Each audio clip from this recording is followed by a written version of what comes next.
Hello दोस्तों, आज के इस वीडियो में हम आईडीबीआई बैंक के एडवांटेज सेविंग्स अकाउंट्स के बारे में बिल्कुल डिटेल्स में बात करने वाले हैं।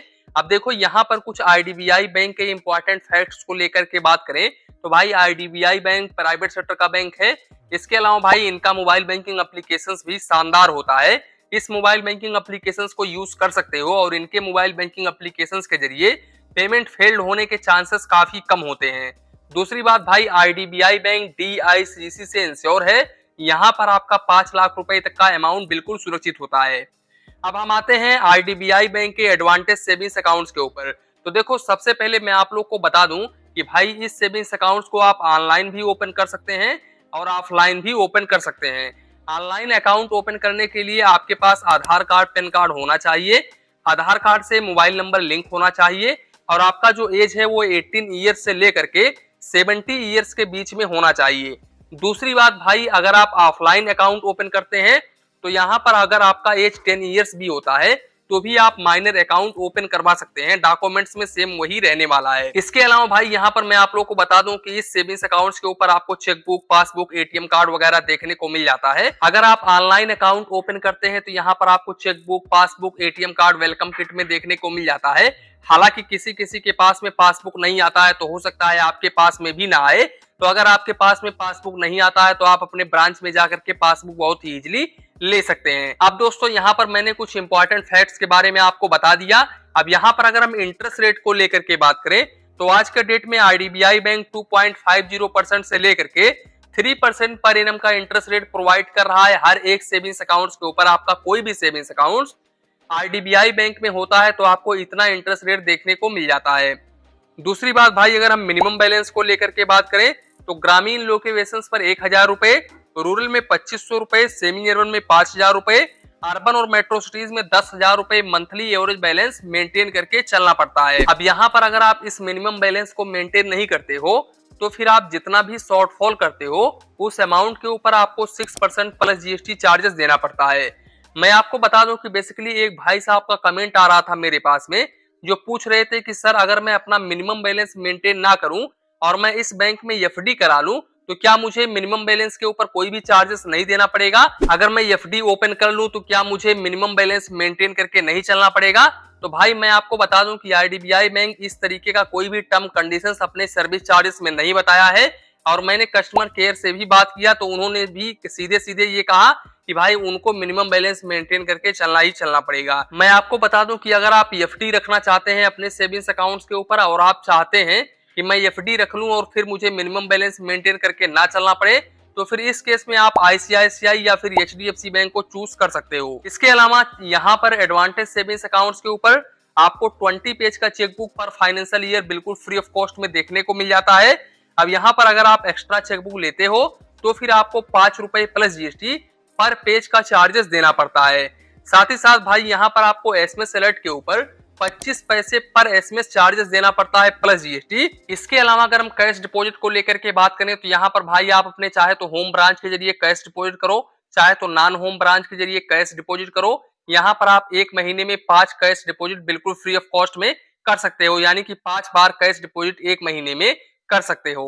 अब अगर आप इस लिमिट को क्रॉस करते हो तो फिर आपको 3 रुपए पर 1000 के हिसाब से चार्जेस देना पड़ता है और यहाँ पर मिनिमम आपको 25 रुपए प्लस जीएसटी, मैक्सिमम 10,000 रुपए तक चार्जेस देना पड़ता है।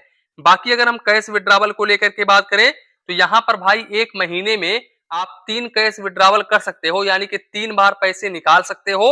अब अगर आप इस लिमिट को क्रॉस करते हो तो फिर आपको 100 रुपए plus GST per transaction charges देना पड़ता है।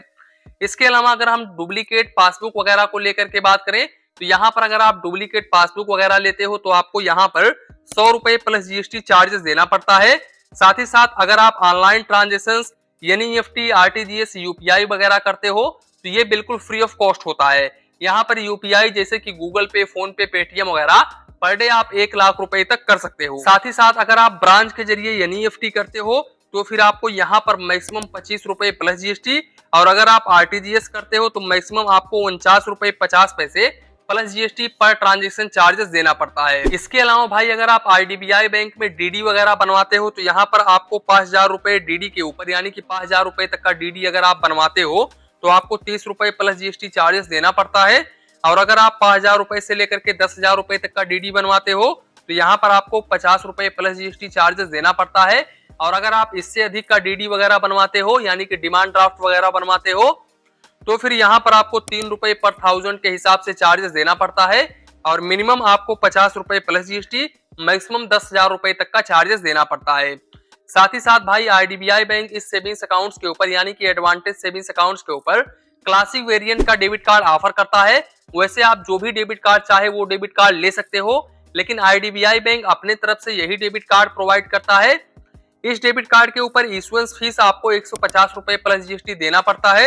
एनुअल मेंटेनेंस चार्जेस 220 रुपए प्लस जीएसटी और रिप्लेसमेंट फीस अगर आप रिप्लेसमेंट वगैरह करवाते हो डेबिट कार्ड को तो यहाँ पर आपको 220 रुपए प्लस जीएसटी चार्जेस देना पड़ता है। बाकी अगर हम काउंट ऑफ ट्रांजेक्शंस को लेकर के बात करें तो भाई यहाँ पर इनके ओन बैंक के एटीएम से 6 फाइनेंशियल ट्रांजेक्शंस मंथली आप बिल्कुल फ्री ऑफ कॉस्ट में कर सकते हो। अब अगर आप इस लिमिट को क्रॉस करते हो तो यहाँ पर आपको 21 रुपए प्लस जीएसटी पर फाइनेंशियल ट्रांजेक्शन के ऊपर चार्जेस देना पड़ता है। और भाई नॉन फाइनेंशियल ट्रांजेक्शन बिल्कुल फ्री ऑफ कॉस्ट होता है आईडीबीआई बैंक के एटीएम से। अगर आप बैंक बैलेंस इंक्वायरी वगैरह, पासबुक वगैरह, यहाँ पर मिनी स्टेटमेंट वगैरह चेक करते हो तो यहाँ पर आपको कोई भी चार्जेस नहीं देना पड़ता है। इसके अलावा दूसरे बैंक के एटीएम से भाई मंथली आप 5 फाइनेंशियल और नॉन फाइनेंशियल ट्रांजेक्शन कर सकते हो और मेट्रो सिटी से मंथली आप 3 फाइनेंशियल और नॉन फाइनेंशियल ट्रांजेक्शन कर सकते हो। अब अगर आप इस लिमिट को क्रॉस करते हो तो फिर इस केस में फाइनेंशियल ट्रांजेक्शन के ऊपर 23 रुपए प्लस जीएसटी और नॉन फाइनेंशियल ट्रांजेक्शन के ऊपर 9 रुपए plus GST per transaction charges देना पड़ता है। इसके अलावा भाई दूसरे कंट्रीज की अगर हम बात करें तो दूसरे कंट्रीज में वहां के एटीएम से अगर आप पैसे निकालते हो तो फिर इस केस में आपको 140 रुपए plus GST per transaction charges देना पड़ता है। और अगर आप बैंक बैलेंस इंक्वायरी वगैरह करते हो तो फिर आपको 30 रुपए plus GST per transaction charges देना पड़ता है। साथ ही साथ अगर आप एटीएम मशीन पर जाते हो पैसे निकालने के लिए और उस वक्त आपके अकाउंट में बैलेंस ना होने की वजह से आपका जो ट्रांजेक्शन है वो डिक्लाइन हो जाता है तो फिर इस केस में आपको डिक्लाइन ट्रांजेक्शन के ऊपर पर ट्रांजेक्शन 20 रुपए प्लस जीएसटी चार्जेस देना पड़ता है। दोस्तों सबसे अच्छी बात यह है कि इस डेबिट कार्ड से 50,000 रुपए आप पर डे निकाल सकते हो और 50,000 रुपए तक ऑनलाइन ट्रांजेक्शन कर सकते हो।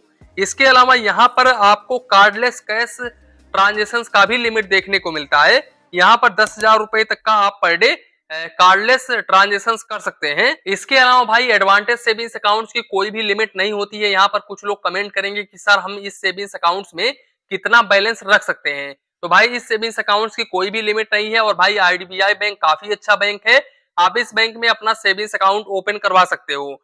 तो दोस्तों कुल मिलाकर के यही था वीडियो। ये वीडियो ओनली एजुकेशन पर्पस बनाया गया है। तो इसी के साथ में वीडियो समाप्त करते हैं। वीडियो पसंद आया हो तो प्लीज वीडियो को एक लाइक करिए और अपने चैनल फाइनेंस बैंकिंग को सब्सक्राइब करिए।